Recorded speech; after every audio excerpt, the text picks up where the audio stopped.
This Torah class is brought to you by TorahAnytime.com. Okay, good afternoon everyone. Shalom Aleichem.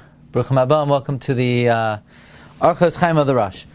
So we're continuing in Ois Yod Zayin.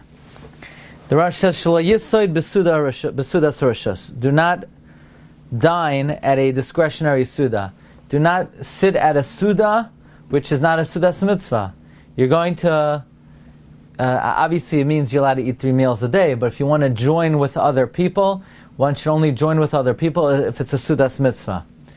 So this is a little bit questionable, because this implies that this is a general warning or advice that people in general should not participate at a sudas rishus. But if you look in the Gemara in Pesachim Daf Mem Tes, it says, "Kol suda she'ena shel mitzvah ein talmid chacham rasha lehanas mimenu." Only talmid chachamim are adjured not to eat at a sudas rishus, not regular people. So in Rav Betzalel Zolti's commentary, he says, there's another girsa here in the Rosh, Shelo yisoid besudas gedolim. Don't eat with, don't join very chashav people in their meal, and this comes from what it says in Pirkei Avos, al tizvada l'rashus, and this would then be talking about anybody, meaning not just Talmidei Chachamim. However, in the commentary on the Orchos Chaim Rosh Or Yecheskel, he brings from Rabbi Yecheskel Levenstein that the Rosh wrote Orchos Chaim for himself. And according to this, there's no question. Yeah, it's only for Talmidei Chachamim. But the Rosh didn't write it for me and for you. He wrote it for himself. And he is a Talmid Chacham, so this is a principle that the Rosh wanted to personally abide by. One should not have idle conversation. The Gemara in Yuma says, V'dibarta bam, you have reshus to speak divrei Torah, not anything else. Rabbi Acha says, V'dibarta bam, one's main conversation should be Torah. His primary conversation should be, his kviyastika conversation should be Torah, and it should not be arai. Rava said somebody who speaks sichas chulin is over an aseh, like it says v'dibarta bam.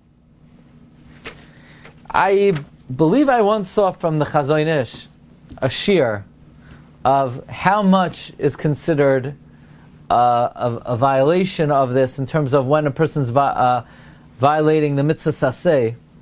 I believe I saw, and I usually don't like to do this if I can't tell you where it is, but I happened to see today that they asked Reb Chaim Kanievsky, we say in Zmiros of Shabbos, Yoina matzah bay manoyach. The Yoina found respite on Shabbos. They asked Reb Chaim, where is that from? Who says the Yoina rested on Shabbos? And Reb Chaim says in Tikkunei Zayar we find that the Yoina came back to Noyach Friday toward the end of the day, and he believes he once saw in a medrash that the Yoina rested on Shabbos, and he didn't remember where, and he never saw it again. So, if I may, I once saw from the Chazon Ish the definition of Sicha B'Teila is more than 10 minutes. That's a threshold. But it's interesting, the Rambam in the Perush HaMishnayos on Avos, he says, what did Shimon, the son of Gamliel, say? All my life he grew up among the Chachamim, and he didn't find anything better than silence. He says there's 5 kinds of speech. One is mitzvah, and that's Talmud Torah. One is aveira, lashon hara, chila, sheker. One is ma'os, disgusting, and that is conversation about something that doesn't bring a person any toyelas, like most just chattering. What happened with this politician and this sports athlete? That's ma'os. That's sicha b'teila.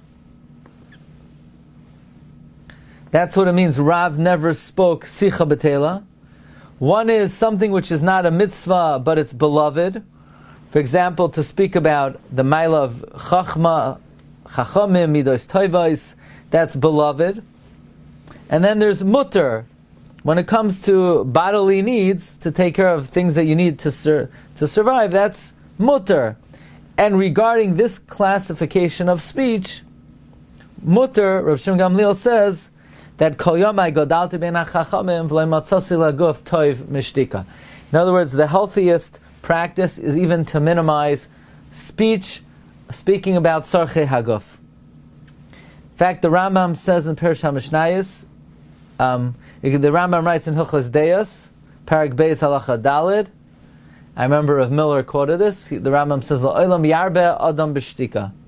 Person should always produce a lot of silence. Silence is a positive contribution. Now, from here we see that conversation that's not l'tzarchei haguf, certainly a person should minimize, if not eliminate. As we find, the Gra says, we learned this in the Igeres Hagra, that all the mitzvahs and the Torah that a person amasses is not enough to counteract what he says, the words that a person emits that are not necessary. The Gra quotes the Gemara in Chulin, Yasem Atzmai Ki'ileim, and the whole Kaf HaKela is all for Dvarim B'Telem. And this is all for excessive chatter, certainly Dvarim Ho'asurim.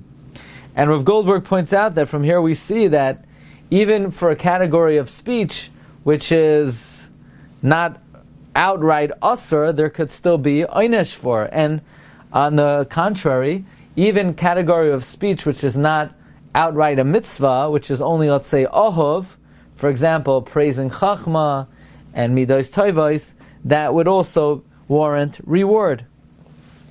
Now it's interesting because the Rosh continues in this ice. He says, "V'yizoher lilmaid b'layla." You should be careful to learn at night. Now, what does not having idle conversation have to do with learning at night? Because usually, what takes away from a person's time to be able to learn at night is empty conversation. But you should be careful to learn at night ad sheyashin mitoich divrei Torah, until a person falls asleep from learning, v'lo mitoich sicha b'tela, but not falling asleep from sicha b'tela. In other words, one should go to sleep, one should fall asleep from Torah and not from sicha b'tela. In fact, the Baal HaTurim says, Parshas Vayetze Vayikas Yaakov Mishinasai, the Baal HaTurim says, Yaakov woke up not from his sleep but from his learning. Because he learned Torah day and night, so he only went to sleep from learning. That's what they showed him in his dreams. So his sleep was like learning. In fact, Rabbi Chaim Volozhiner writes in Hakdama to Safra D'Tzniusa that the Gra had a great aliyas neshama every night from the time he was Omer al Daitai. And the Rabbi Chaim Volozhiner writes, of course he did. Everything he did during the day was learning Torah, thinking about learning, and in the nighttime they only show a person from his thoughts during the day. And therefore there's a specific hakpada that one should go to sleep mitoich limud Torah, and not some people they turn on the radio or worse, or listen to nonsense. There's a special hakpada to sleep from divrei Torah. In fact, they bring down from Reb Eliezer Gordon, the Bezin of tells that by Adam Arishon it says Vayapel Hashem Elokim Tardema ala Adam, that sleep is like a tardema. Sleep brings a mapala to a person.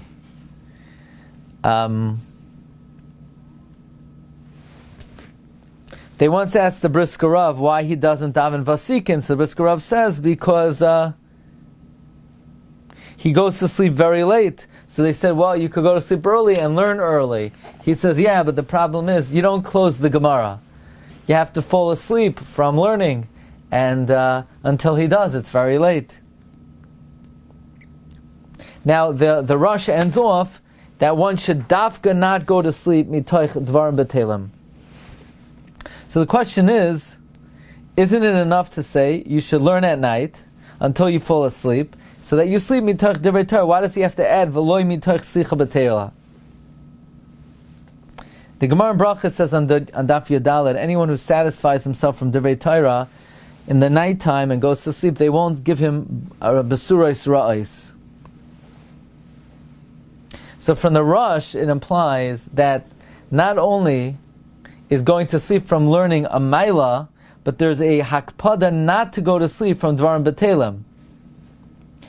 In the Chachma Musa Rabbi Yochanan Levavitz, he says that if you learn and then you sleep, your sleep will be sweet, and your nighttime you will continue to grow in learning, because everything's dependent on what you did in close proximity. He brings from Rabbi Cheskel Levenstein, Rav Golder brings from Rabbi Cheskel Levenstein, that if a person goes to sleep mitach dvarim b'telem, so then that process and that type of mindset will continue even in one's sleep. Okay, Rabbi Isai, so now that you heard the shir, you could go to sleep right now, or you could stay up a little bit, and remember to learn something right before you go to sleep. Wishing everyone a great day. Kol tov. Be well.